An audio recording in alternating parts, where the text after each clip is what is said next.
This is the Hidden Killers podcast with Tony Brueski, featuring retired FBI Special Agent Jennifer Coffindaffer. Alec Murdaugh is going to be in prison for the rest of his life, right? Could that possibly change? Could anything alter that reality that so many of us have come to believe and be comfortable with? Well, the short answer to that is actually yes. If you do a little bit of math and you play out some potential possibilities here that are fairly realistic, he could be out of jail in his 70s. He just settled those financial crimes, 22 of them, and the others to be dismissed, which we've now learned. On that, he faces 22 to 23 years in prison, likely at the end of the day, and $1,750,000 in fines. If he has the money to pay that back, that's a whole other conversation. And then, of course, you have the murder trial, which could actually go back to court if they do find that there's jury tampering. If found innocent, you have Alec Murdaugh free at about 77 years old. Kind of a disturbing thought as we jump into this. Joining me to discuss, Jennifer Coffindaffer, retired FBI Special Agent. Financial crimes, he pled guilty. Now, no surprise there, but are you surprised at the sentencing, or I guess lack there potentially of? Yeah, Tony, I am a little bit surprised because it does afford Alec Murdaugh the time to get out. Mm-hmm. But I'll tell you what, this also answers the question as to why he was so willing to plead guilty to the financial crimes. It puts him in a good position to someday be released and enjoy life. That is true. And I think that's kind of the scary thought. So many of us thought, well, because number-wise, if you were to look at all 100-some charges, it equaled out back about to 1,000 years in prison. But with our magical judicial system, you can whittle that down to 22 to 23 years somehow. Overall, just kind of, I don't know, I guess a shocking reality to all of this. What's your thoughts on the other ones being dismissed? I know, obviously, it could take forever and really far more money and time and resources than is really worth to go after for all 100-some of these crimes individually. But he's getting his time out of some of them. Is this the right move for the state to make a deal with him?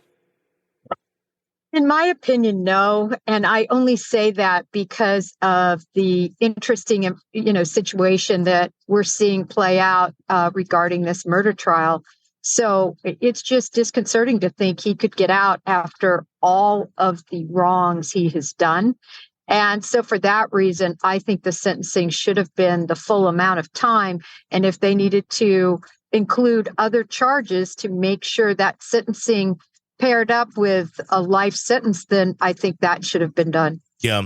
Shortly, his victims in the financial crimes trials will get a chance to face him in court and make their victim impact statements to his face. How do you think that's going to go? And do you think it's going to make an impact on Alec? Are we going to see snot flying again? Are we going to see an Alec that looks empathetic to the victims on the surface, maybe not deep down? Or what are we to expect, do you think? Well, I think he'll be stoic. I mean, look, he was stoic when he was found guilty of killing his son and his wife. So I think we'll see the same thing when they come forward. I think he'll keep his head down and try to feign some sort of, humility. But Alec has certainly shown his true colors and what kind of a person he is. And no victim impact statement is going to change that. Yeah, without a doubt.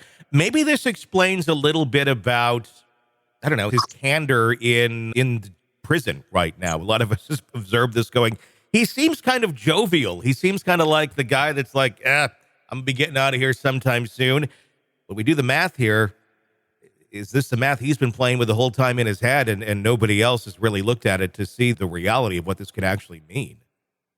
Well, for all the shortcomings of Alec Murdaugh, one of them is not necessarily intelligence. I mean, I think he has been pretty smart and pretty savvy to get away with this all this time under the nose of other, supposedly pretty smart gentlemen around him. Mm-hmm. So when you think about all of that, I think he knew the math. And also, let's think about his time in prison. I mean, he's talking about playing poker and earning cans of soup and things like that. I mean, I think he can play the system inside just as well as he did outside. And I think he'll get along very well in there. Sick of the ads? We are too. Start listening with no commercials now and get access to all of our episodes in advance of everyone else. Become a True Crime Today Premium Plus subscriber on Apple Podcasts. Search True Crime Today Premium Plus on Apple Podcasts or go to our podcast page and sign up now. True Crime Today Premium Plus. Sign up now.